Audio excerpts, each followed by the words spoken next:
না আজি খুব ভালে হল। একচুয়ালি আগতে পাতিব লাগিছিল যে যোৱা পঞ্চায়ত নিৰ্বাচনত আমি প্ৰত্যেকটা নিৰ্বাচনৰ এটা পৰ্যালোচনা সভা পাতো। অলপ লেট হলেও যদি ভাল হল আজি পৰ্যালোচনা মিটিংটো হল যে সাধাৰণ কৰ্মী যোৱা পঞ্চায়ত ইলেকশ্যনত ক'ত কি অভিজ্ঞতা হল অভিজ্ঞতাখিনি ক'ব কাৰণে আৰু আমাৰ ক'ত ভুল হল ব্যক্তিবৰ্গ সেই ভুলখিনি কোৱাৰ কাৰণে খোলাকে দিছিল। এমএলএৰ কি দোষ, এমপিৰ কি দোষ, জিলা কংগ্ৰেছৰ কি দোষ, ব্লক কংগ্ৰেছৰ কি দোষ, মণ্ডলৰ কি দোষ খোলাকে আলোচনা কৰিলে আজি ৩-৪ ঘণ্টা ধুনীয়াকে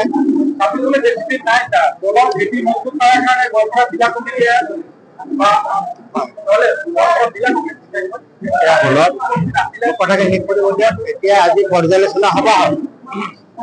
পৰ্যালোচনা সভাত খুব এটা ভাল সিদ্ধান্তত আমি উপনীত হলো।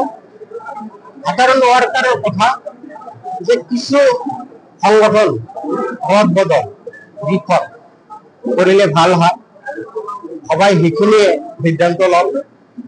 আর আমার সকলো জেলার নেতা ব্লকৰ নেতা সবৰ মণ্ডলৰ নেতা সবৰ এটা কথা আমি যিসকল পুৰণা হয়েছে বেশি দিন হয়ে গেছে আমার দলীয় একটা ই থাকে পিরিয়ড থাকে একটা সীমা থাকে 3 বছর বা ম্যাক্সিমাম 5 বছরলৈকে থাকে। তাৰপিছত পইচাৰ পদটো এৰি দি বেলেগক দি দিব লাগে। ঠিক সেইবিলাক সিদ্ধান্ত আমাৰ মাজত হল। আৰু এটা কথা স্পষ্ট হল আজি জিলা পৰিষদৰ আৰু আঞ্চলিক পঞ্চায়তৰ সদস্যৰ পাৰ্টি বেসিস ইলেকশন হয়েছে নিৰ্বাচন। আজি জিলা পৰিষদ দুটা একটা ইন্ডিপেন্ডেন্ট জিকিছে এই চিৰিজুলি ব্লকত আৰু এটা কংগ্ৰেস দলেৰ জিকিছে। আৰু 8টা আঞ্চলিক পঞ্চায়েত 5টা আমি জিকিছিল আৰু একটা বিজেপি আর 2টা ইন্ডিপেন্ডেন্ট এটা ইউডিএফ এটা ইন্ডিপেন্ডেন্ট। এই ইউডিএফর দলের আঞ্চলিক সদস্যজন এতিয়া আজি জইন কৰিলে আমাৰ কংগ্ৰেছ দলত। এই ইউডিএফ দলৰ এই সদস্য লৈ আমাৰ হল 6টা আৰু এটা ইন্ডিপেন্ডেন্ট আছে যেটো জইন কৰিব 7টা।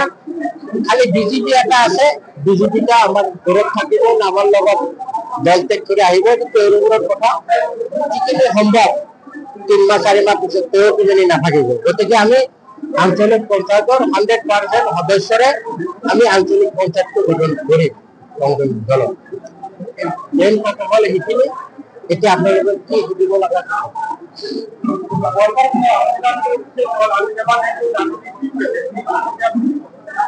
আজি বহুত দুখৰ কথা। আজি হিমন্ত বিশ্ব শৰ্মা আজি বিজেপি চৰকাৰে যিখিনি সংখ্যালঘু মানুহৰ প্ৰতি যিটো চিন্তাভাৱ তেওঁৰ মনত আছে পাহৰক।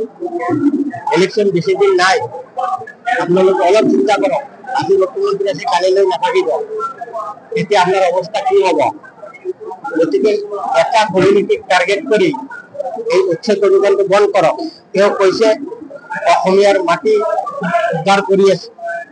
অসমীয়াৰ মাটি উদ্ধাৰ কৰি কাক দি আছে? আপনি কিমান লৈ আছে? ধনীয়া গোষ্ঠী কিমান দি আছে? আপনার মন্ত্রীবিলাকে কিমান লৈ আছে? তাৰে হিচাপটো এসেম্বলিত দিব, ৰাইজে বিচাৰি আছে। আৰ আমি বিৰোধী দলেৰ হিসাবে আমি বিচাৰো আপনি এইখিনি দিয়ক। গতিকে আপনি যেটো উচ্ছেদেৰ কথা সুধিছে টোটেলি এইটো আক্ৰোশমূলক, বেআইনী আৰু সাধাৰণ মানুহ হাৰাশাস্তিত এইটো বিজেপি আৰু হিমন্ত বিশ্ব শৰ্মাৰ প্লান কৰিছে।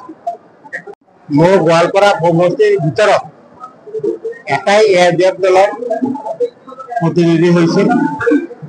নৱগত চুন্দিতলা গাঁও পঞ্চায়তৰ পৰা আঞ্চলিক সদস্য শ্ৰী ফুলটুগুৰি আঞ্চলিক পঞ্চায়তৰ সদস্য হিচাপত নিৰ্বাচিত হৈছিল। এটাই এআইডিএফ দলৰ আছিল। আজি ভাল লাগিছে তাই আজি দল ত্যাগ কৰি আজি আমাৰ জিলা কংগ্ৰেছৰ সভাপতি ব্লক কংগ্ৰেছৰ এখন সভাত তেওঁ যোগদান কৰিলে আমাৰ সন্মুখত। তেওঁক শুভেচ্ছা জনাইছো আৰু অনাগত দিনত নিশ্চয় ৰাইজৰ মতে কাম কৰি যাব।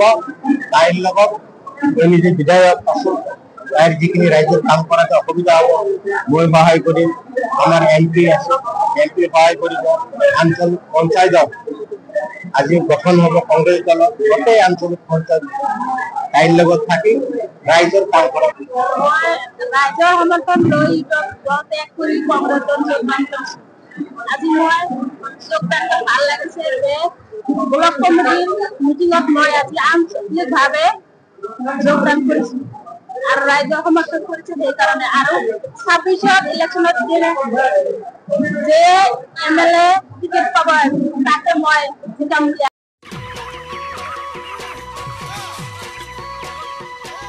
অতি কম দিনতেই একোটা এনেকুৱা হৈ যায় মই যে বিয়মৰ দানা খুৱাওঁ আপোনালোকেও বিয়মৰ দানা খুৱাওক আৰু কম দিনতেই অধিক মুনাফা লাভ কৰক